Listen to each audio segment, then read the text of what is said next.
REED-BBS, BBS, Blackbird Sugar, Bachelor's in Boxing Studies, Televisión, Fred Sanford of the Fistic Arts. Happy New Year's, motherfuckers. The year of our Lord, 2021. And right out the gate, top of the morning of the 2021 boxing calendar, Saturday, January 2nd to be exact, we had King Ryan Garcia versus Luke Campbell. Now, the question, prevailing wisdom, inquiring minds wanted to know, is Ryan Garcia an IG model / influencer, or is he a fighter? Well, which is it? What the fuck are you, dude? My man got 8 million Instagram followers and another 500K on Twitter. Well, by the end of the fight, what we learned is Ryan Garcia is a boxer.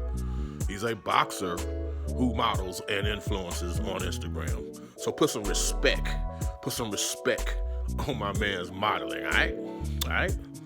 The entrance was dope.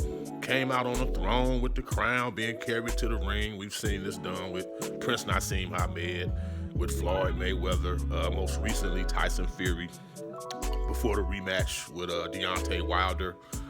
As for the fight itself, hey, we can't run from it.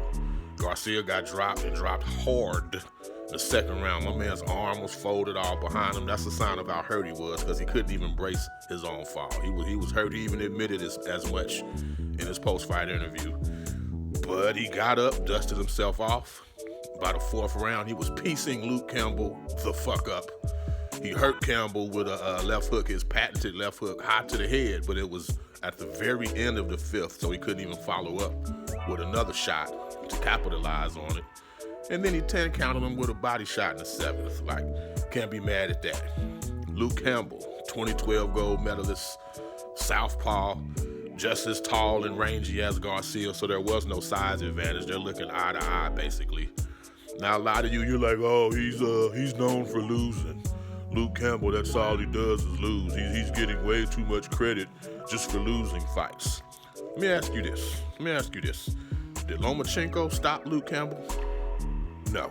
How about Jorge Linares? Did he stop Luke Campbell in any round? Never mind the seventh round. Didn't think so. Let's take that logic a step further. Luke Campbell, out of Gervonta Tank Davis, out of Devin Haney, and out of Teofimo effing Lopez, who's fought anyone as good as Luke Campbell on that list? I'll wait. Exactly. Only Teofimo Lopez has beaten someone as good as Luke Campbell. Tank Davis? No, he has not. I'm sorry. Devin Haney? No, he has not. So while y'all are trying to minimize Luke Campbell as a name on Ryan Garcia's resume, ask yourself, who is Tank Davis and Devin Haney fought that's as good as Luke Campbell? You can't name anyone as of yet. Let's get back to the left hook that dropped Garcia. Dropped him hard, like I said, in round 2. Yes, Tank Davis is a southpaw, very much like Luke Campbell. But the difference between the two is Luke Campbell is several inches longer than Tank in height and reach. And along with the fact that he was a southpaw, it was that length that enabled that punch to land as Garcia was pulling back, straight back. Can a 5'5" Tank Davis land that same shot from the range that Luke Campbell was at when he let that punch go? I really don't know. To me, the reason that left hook landed was the length that Campbell brought to the table with him. And on top of that, if we're talking a Tank versus Garcia fight, let's not pretend Ryan wouldn't be the hardest puncher Tank has faced as well. They would both be the hardest puncher the other one has faced. And excuse me, but I'm still remembering Tank versus Leo Santa Cruz. And up until the knockout in round 6, that fight wasn't going so well for Tank. That was anybody's fight, in fact. And I think Garcia would do way better than LSC did in the same scenario. But yeah, my man still needs work. In the past videos, I've credited Reynoso's work with Ryan, but what I did not like, I still don't see no head movement at all. His head is right there on the line, no head movement. None of this, none of that. Just right there, sitting on a fucking platter, chin untucked. I also didn't like the lead foot placement. The key to fighting a southpaw when you're orthodox is lead foot placement. The outside man wins. Your lead foot needs to be on the outside of the southpaw. Otherwise, you're going to get caught with those left hands like Garcia was getting caught most of the night. The power hand is more effective when your foot is on the outside versus the southpaw.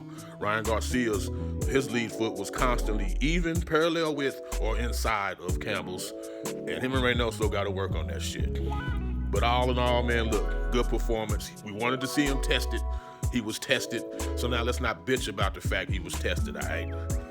The next fight I want to see, fuck marinating, fuck all that.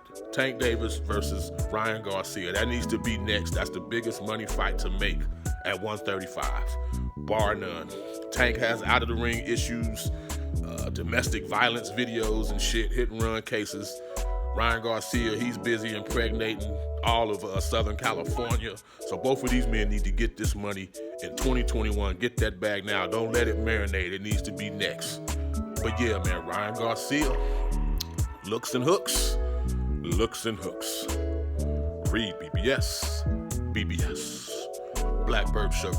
Bachelor's in Boxing Studies. Televisión. Fred Sanford of the Fistic Arts. When all is said and done, there's nothing left to say or do.